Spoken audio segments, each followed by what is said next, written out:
Hello friends, welcome to రుచి వంటిల్లు.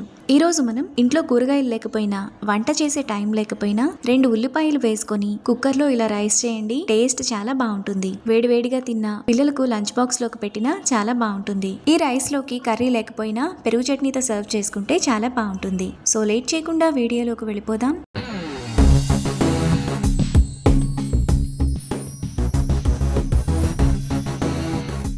ముందుగా ఈ రైస్ చేసుకోవడానికి స్టవ్ మీద కుక్కర్ పెట్టుకొని అందులో 1 టేబుల్ స్పూన్ ఆయిల్ వేసుకోవాలి. ఆయిల్ వేడైన తర్వాత చిన్న దాల్చిన చెక్క, 4 లవంగాలు, 3 యాలుకలు, అనాస పువ్వు చిన్నది 1, జాపత్రి చిన్నది 1, పావు టీ స్పూన్ షాజీరా, రాతి పువ్వు చిన్నది 1, ఒక బిర్యానీ ఆకు వేసుకొని మసాలా దినుసులను ఫ్రై చేసుకోవాలి. మసాలా దినుసులు వేగిన తర్వాత అందులో సన్నగా తరిగిన 2 ఉల్లిపాయలు, 2 పచ్చిమిరపకాయలు వేసుకొని ఫ్రై చేసుకోవాలి. ఉల్లిపాయలను మీడియం ఫ్లేమ్లో బాగా ఫ్రై చేసుకోవాలి. ఉల్లిపాయలు ఇలా వేగిన తర్వాత అందులో 1/2 టీ స్పూన్ అల్లం వెల్లుల్లి పేస్ట్, 1/2 టీ స్పూన్ కారం, 1 టీ స్పూన్ ధనియాల పొడి, 1 టీ స్పూన్ గరం మసాలా వేసుకొని 1/2 నిమిషం పాటు లో ఫ్లేమ్లో బాగా కలుపుకోవాలి.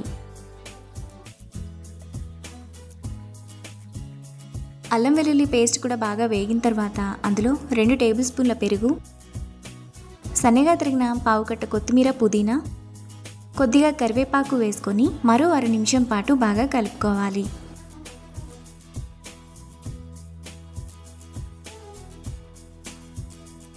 ఇలా కలుపుకున్న తర్వాత అందులో 200 గ్రాముల బాస్మతి రైస్ను కడిగి వేసుకోవాలి. బియ్యాన్ని నానబెట్టాల్సిన అవసరం లేదు, అప్పటికప్పుడు కడిగి వేసుకుంటే సరిపోతుంది. ఇప్పుడు ఈ రైస్ను ఒకసారి బాగా కలుపుకోవాలి. ఇలా కలుపుకున్న తర్వాత అందులో 1 గ్లాస్ రైస్కు 1.5 గ్లాసు నీళ్లు పోసుకోవాలి. ఇక్కడ నేను ఫ్రోజన్ పచ్చి బఠానీ వేస్తున్నాను. ఇది పూర్తిగా ఆప్షనల్, మీ దగ్గర ఉంటే వేసుకోవచ్చు, లేదంటే స్కిప్ చేసేయండి. తరువాత అరచెక్క నిమ్మరసం, టేస్ట్కి తగినంత ఉప్పు వేసుకొని ఒకసారి కలుపుకోవాలి. ఈ రైస్ను బాస్మతి రైస్తో కాకుండా మనం ఇంట్లో రెగ్యులర్గా వండుకునే బియ్యంతో కూడా చేసుకోవచ్చు. ఇలా కలుపుకున్న తర్వాత కుక్కర్ మూత విజిల్ పెట్టుకొని మీడియం ఫ్లేమ్లో 1 విజిల్ వచ్చేంత వరకు ఉడకనివ్వాలి.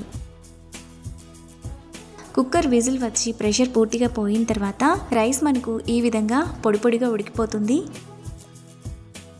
ఈ రైస్ను వెంటనే సర్వ్ చేసుకోకుండా 2-3 నిమిషాలు ఆగిన తర్వాత సర్వ్ చేసుకుంటే ఇంకా పొడి పొడిగా బాగుంటుంది. 2-3 నిమిషాల తర్వాత ఆనియన్ రైస్ మనకు ఈ విధంగా పొడి పొడిగా రెడీ అయిపోతుంది. ఇప్పుడు ఈ రైస్ను ప్లేట్లోకి తీసుకొని వేడివేడిగా తిన్నా, పిల్లలకు లంచ్ బాక్స్లోకి పెట్టినా చాలా బాగుంటుంది. ఇంకా పెరుగు చట్నీతో సర్వ్ చేసుకుంటే ఎంతో సింపుల్గా టేస్టీగా చేసుకునే ఆనియన్ పులావ్ రెడీ. ఈ రెసిపీని మీరు కూడా ట్రై చేసి మీకు టేస్ట్ ఎలా కుదిరిందో నాకు కామెంట్స్లో షేర్ చేయండి. ఈ వీడియో కనుక మీకు నచ్చినట్లయితే లైక్ చేసి, షేర్ చేసి, సబ్స్క్రైబ్ చేయండి.